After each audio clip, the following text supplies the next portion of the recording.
Imagine a place where the sun is a myth. The pressure could crush a nuclear submarine like a soda can, and the temperature hovers just above freezing. You are now 4,000 meters down in the bathypelagic zone, the midnight realm of our own planet. Most people think of the deep sea as a barren wasteland. It is actually the largest habitat on Earth. It covers over 60% of our world's surface.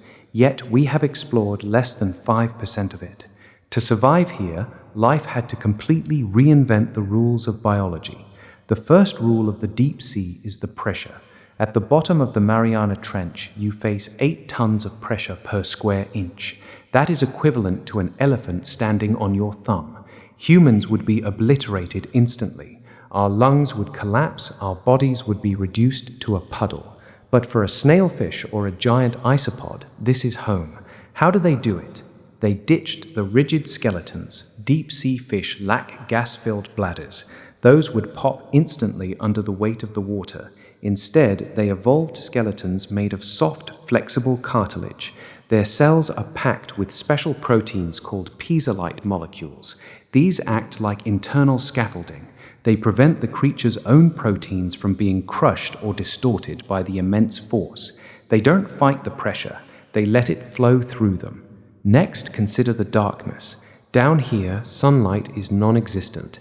Evolution had 2 choices: get big eyes or stop using them entirely. The dragonfish chose the former. Its eyes are hypersensitive, designed to detect the faint, flickering silhouette of prey against the dim light from above. Then there is the blobfish. It doesn't even have eyes that function in the traditional way. It relies on pressure-sensing skin to feel the vibrations of prey nearby. But in the void, sight is often not enough. This is where bioluminescence takes center stage. Roughly 90% of deep-sea creatures create their own light. This isn't magic. It is a chemical reaction involving a molecule called luciferin and an enzyme called luciferase. They use this light as a flashlight to hunt, a laser to signal a mate, or a flashbang to distract a predator.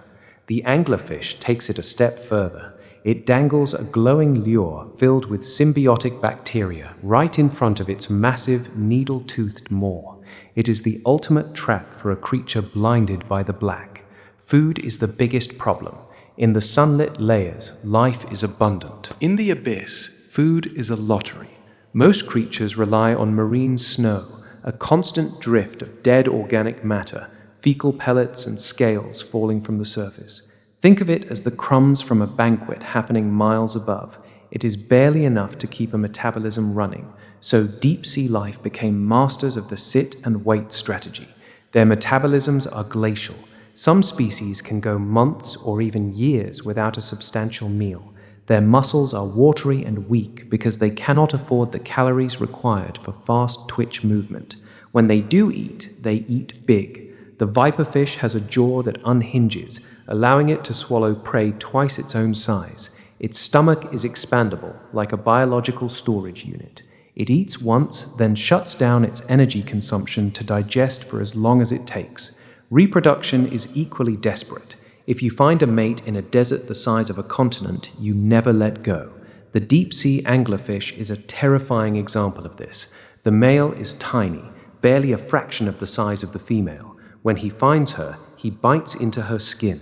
He releases an enzyme that fuses their tissues together. His circulatory system merges with hers. He becomes a permanent, living sperm donor appendage. He loses his eyes, his fins, and his internal organs. He exists only to ensure the next generation survives in a world where meeting a partner might be a once-in-a-lifetime event. The temperature adds another layer of extreme difficulty. At 4 degrees Celsius, chemical reactions slow to a crawl. Enzymes, the tiny machines that power our cells, usually fail in the cold. Deep-sea organisms evolved cold-adapted enzymes that are more flexible than those in surface animals. They function at temperatures that would freeze a human metabolism solid. They are biological antifreeze. We have found these creatures in the most impossible places. Around hydrothermal vents, life doesn't even rely on the sun. These vents spew superheated, mineral-rich water from deep within the Earth's crust.